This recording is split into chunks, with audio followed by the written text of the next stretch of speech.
Let's talk about the one thing most people don't want to admit when they're dealing with someone avoidant, especially when you've had enough and go no contact. You think that this will send a clear message, that silence will speak louder than words, that pulling away will finally wake them up, make them see what they lost, and maybe, just maybe, inspire them to take responsibility. But here's what most people don't understand. Avoidants are hoping you'll go no contact, not because they're done with you, not because they don't care, but because deep down they're counting on you to do the emotional labor they refuse to do. They want you to process the pain. They want you to cry, journal, spiral, grieve, whatever it takes, just as long as you do it without asking anything from them. They're silently relieved that you've removed yourself, because now they don't have to face what they're not emotionally equipped to handle. Avoidants are driven by a fundamental discomfort with emotional closeness. Their core fear isn't that you'll leave. It's that you'll stay and require them to show up in ways they don't yet know how to. They fear emotional intimacy because it threatens the fragile control they've built around their identity, control of their space, control of their feelings, control of the narrative, and most importantly, control of their vulnerability. So when you go no contact, it's not necessarily a disruption to them. It's a relief. You've just lifted the weight of expectation. You've taken the spotlight off their emotional absence. You've stopped asking them to meet you where you are, and they love that. Because now they get to avoid without the guilt. Let's go deeper. Psychologically, this isn't just about immaturity or selfishness, although, let's be real, sometimes it is. This is often a response rooted in early relational wounds. For many avoidants, connection equals danger. As kids, love might have meant pressure. It might have meant conditional approval. It might have meant losing their sense of self to meet someone else's needs. So they learned very early that pulling away felt safer than leaning in. That silence felt more powerful than engagement. That independence was their only form of safety. Fast forward to adulthood, and now they're in a relationship where emotional availability is a requirement, and it terrifies them. You go no contact, and instead of confronting their fear of abandonment, they bury it under false empowerment. This is fine. I'm fine. They're doing what they need to do. I can breathe now. But here's the part they don't say out loud. They're also hoping that you'll resolve it for both of you, that your silence will somehow transform into clarity for them too, that you'll come back healed, softened, more understanding, less reactive, more forgiving. They want you to process everything, your hurt, your anger, your disappointment, while they stay comfortably removed from the mess. And if you think that sounds manipulative or unfair, it is. But more than that, it's emotionally immature. Because real relationships don't work that way. Healing isn't a solo performance when the pain was co-created. But avoidants struggle with that truth. They avoid not just because they fear closeness, but because they fear the accountability that comes with it. The weight of having to sit with someone else's pain and not shut down. The courage it takes to say, I hurt you, I pulled away, I disappeared, and that wasn't okay. That level of responsibility feels unbearable to someone who's spent a lifetime avoiding it, or your no contact. It gives them the space they crave without the growth they need. And that's the trap. You think distance will force them to reflect. They think distance means you're finally doing what they hoped all along, cleaning up the emotional debris without making them touch it. That's why it's so important, if you're someone who's gone no contact with an avoidant, to recognize that your silence is not just an absence, it's a boundary. But it only works if you understand what it's doing and why. If you think no contact is a magic spell that will suddenly convert avoidance into emotional availability, you're still emotionally negotiating with someone who's not even in the room. But if you use that silence to reconnect with your voice, your needs, your worth, now we're talking transformation. Not for them, for you. And maybe, if they ever do come back, they'll meet a version of you who's no longer willing to carry their emotional weight just to keep the peace. A version of you who knows that closure isn't something they owe you. It's something you choose to give yourself. Because here's the truth. If someone benefits from your silence more than they ever did from your presence, they were never ready to meet you in the relationship you deserved in the first place. Let that sink in. Then act accordingly. Here's something that might sting a little, but it needs to be said. When you go no contact with an avoidant, they don't assume you've moved on. They assume you're missing them. They assume you're thinking about them constantly, checking your phone, overanalyzing every silence. But more than that, they're hoping you'll miss them without ever demanding they change. That's the game. That's the fantasy they lean on to avoid the real work of emotional growth. Avoidants don't want disconnection. They want safe connection. And safe to them often means distant. They want to be wanted, but on their terms. They want to feel loved without being asked to show up for it. So when you go no contact, they quietly hope that you're out there suffering just enough to still be emotionally tied to them, but not bold enough to call out the dysfunction. They want to be longed for without the consequence of being confronted. It sounds harsh, right? But let's get clear on what's happening underneath the surface. Avoidant behavior is usually driven by a deep fear of engulfment. The idea that closeness will require more than they can give, that your needs will demand their emotional availability, and that's where the panic sets in. They don't know how to hold space for intimacy without feeling like they're losing control. So what do? They pull back, they create emotional distance. But here's where it gets twisted. They still want to feel desired. That's the contradiction. They don't want to show up fully, but they still want to feel chosen. So when you step back, when you stop texting, stop reaching out, stop chasing, they're not necessarily devastated. Not right away. In fact, many avoidants initially interpret no contact as validation. Validation that they mattered, that you cared deeply enough to need distance, that you were overwhelmed because your feelings for them were that intense.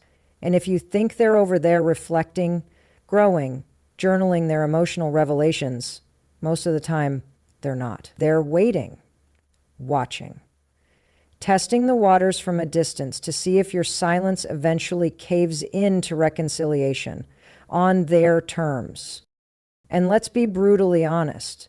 They're hoping your longing will outlast your standards, that your love will become so uncomfortable that you'll come back just to make the discomfort stop. But come back softer this time, less guarded, less vocal, more understanding. They want you to miss them enough to forget what they never gave you. That's not love.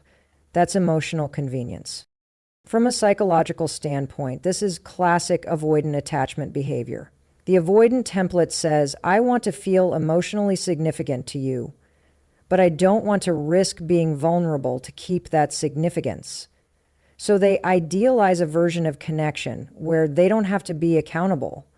They hope you'll hold the door open, just in case, but never call them out for walking away from it in the first place. Now here's where this gets dangerous for you. If you're not grounded in your worth, if you're still measuring your value based on their response, you'll confuse their absence for mystery. You'll romanticize the silence. You'll think your pain is proof of a love that must be meaningful. That's the trap. Your grief doesn't validate the relationship. It just reflects what you invested in it. And let's face it, many of you gave everything, your time, your energy, your vulnerability. You showed up. They didn't. And when you finally stopped trying, they hoped you'd stay emotionally tethered just enough for them to still feel wanted without ever having to change. That's what avoidants hope for when you go no contact. Emotional access without emotional effort. But here's what they're not prepared for. You evolving. You getting clearer, not more confused. You using the silence to build strength, not illusions. They're not expecting you to wake up one day and say, wait a second, this isn't love. This is emotional starvation dressed up as romance. When that moment comes, when you shift from longing to clarity, the power dynamic changes completely. Not because you've hurt them, not because you're being cruel, but because you've finally decided that being missed isn't enough. That if someone wants to be in your life, they need to be in your life, not just in your head. So if you're in the thick of no contact right now and part of you is wondering if they're thinking about you, they might be. But the real question isn't whether they miss you. It's whether they're willing to meet you at the level of emotional maturity you deserve. And until they do, missing them is not a reason to go back. It's a reason to keep going. Because love isn't about being longed for from a distance. It's about being met fully in the present. Choose the version of you that doesn't just crave connection, but knows exactly what kind of connection is worth coming back for. There's this quiet, unspoken hope that avoidants carry when you finally go no contact. And it's not about moving on. It's about freezing time, emotionally, psychologically, even spiritually. They want to believe that when you walked away, you didn't really go. You just paused, hit a button, froze the moment in place so they could avoid dealing with the fallout, while trusting that when or if they decide to return, you'll still be right where they left you. This is the illusion avoidants cling to, that time passes, but nothing changes, that you don't grow, that you don't gain clarity, that you don't develop new boundaries or new standards. In their mind, you just sit there, emotionally stuck, silently waiting, missing them, sure, maybe even resenting them, but ultimately preserved. Preserved in the same state of love, hope, and emotional availability they once knew. And why? Because that's easier for them to imagine than to face the reality that you're evolving without them. Avoidants fear change they don't control. It threatens the structure they've carefully built to keep emotional discomfort at bay. So when you go no contact, they try to imagine the relationship as a snapshot, not a story. Something they can revisit later when they feel safe or bored or nostalgic. Something they can walk back into when it feels convenient, grieving, growing in their absence. It's deeply psychological. Avoidants often have an arrested emotional development when it comes to intimacy. That doesn't make them bad people. It makes them unready. It means that somewhere along the way they learned that real connection leads to pain or loss or responsibility they weren't equipped to handle. So when someone gets too close, when you get too real, they hit the brakes. And when you walk away, that's not closure to them. It's a pause button. A delay in the emotional script, not a rewrite. But here's where it gets tricky. When you do the hard work of going no contact, when you finally say, I can't keep bleeding just to prove I love you, you begin to grow.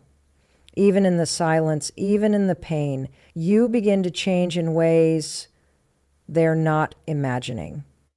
You start to wake up to how much of yourself you gave away just to keep a bond alive.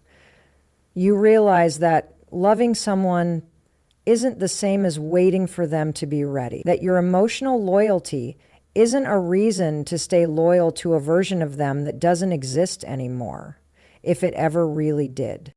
And while you're growing, they're still holding on to the image of you as the person they left, the person who would have done anything to keep the connection, who would have waited, justified, stayed silent to maintain the peace. But that person, that version of you, is evolving every single day they choose not to show up.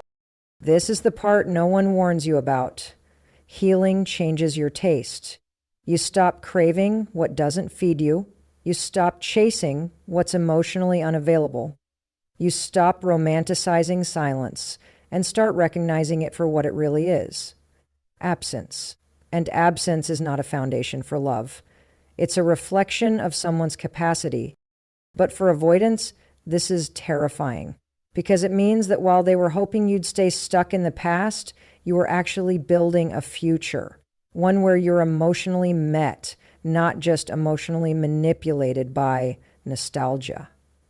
One where you're not just the person they miss, but the person they no longer have access to because they chose avoidance over accountability.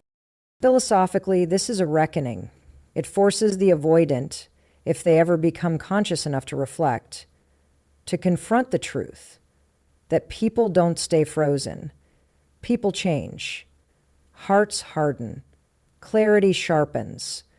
And sometimes, when they finally circle back, they find a version of you that's no longer interested in the fantasy they tried to preserve.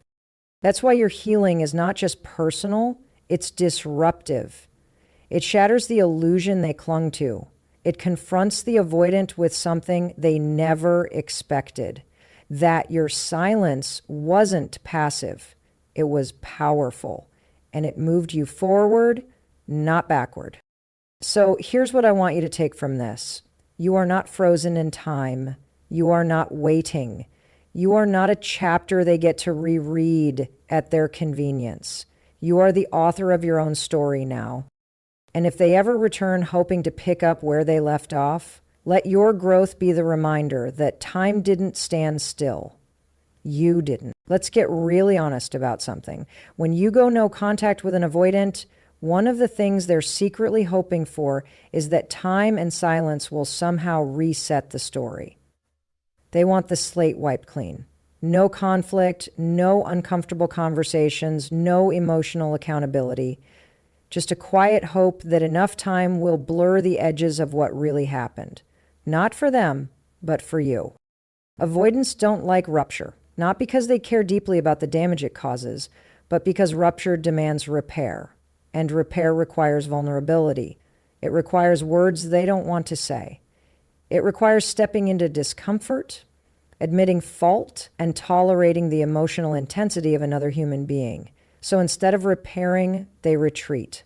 And then they wait, not always consciously, but definitely with intention. They're hoping your memory will soften, that the truth you were burning with when you walked away will fade into something more palatable, something they can manage, something they can re-enter without ever truly reckoning with what broke you in the first place.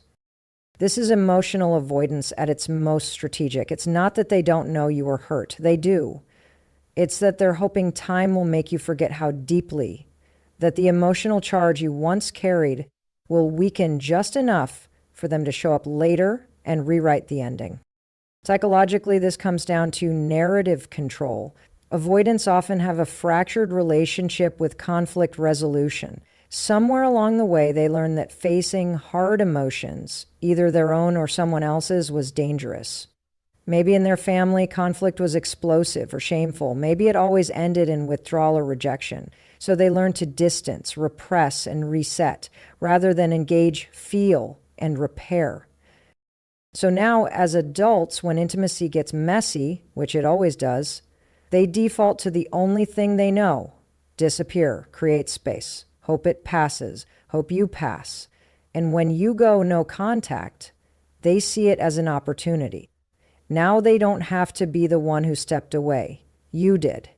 Now they can frame it however they want. You needed time. You were emotional. You pulled back first. And they're hoping that by the time you reconnect, if you do, the pain will have dulled just enough for you to avoid bringing it all up again.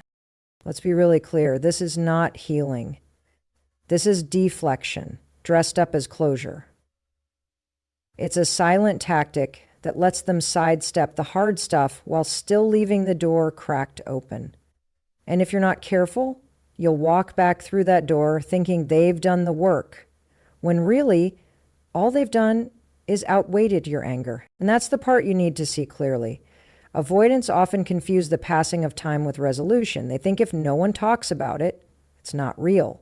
If no one brings it up, it didn't matter. That silence equals peace, not avoidance.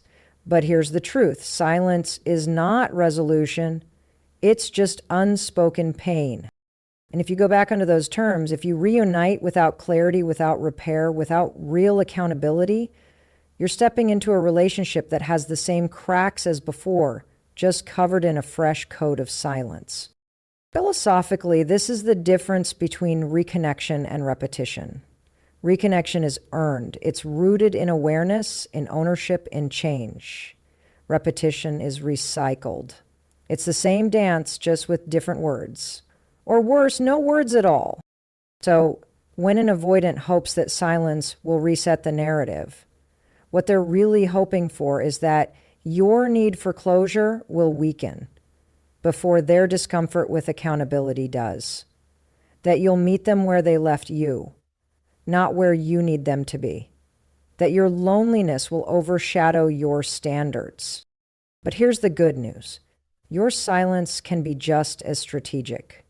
Not in a manipulative way, but in a clarifying way. Because while they're hoping the distance erases the truth, you get to use the distance to sharpen it. You get to decide what version of this story you're taking forward. You get to ask yourself, do I want resolution or do I want repetition? Am I walking away so we can grow or just so they can forget? Because the point of going no contact isn't to punish them. It's to protect you, to get out of the emotional fog, to remember your voice, to reset, not the narrative, but your sense of self. And when you do that, the truth becomes impossible to forget no matter how long it's been. So if they ever come back, acting like nothing happened, hoping to start fresh without earning that right, let your silence be the reminder not of what you lost, but of what you learned. And never forget this: time doesn't heal what accountability refuses to touch.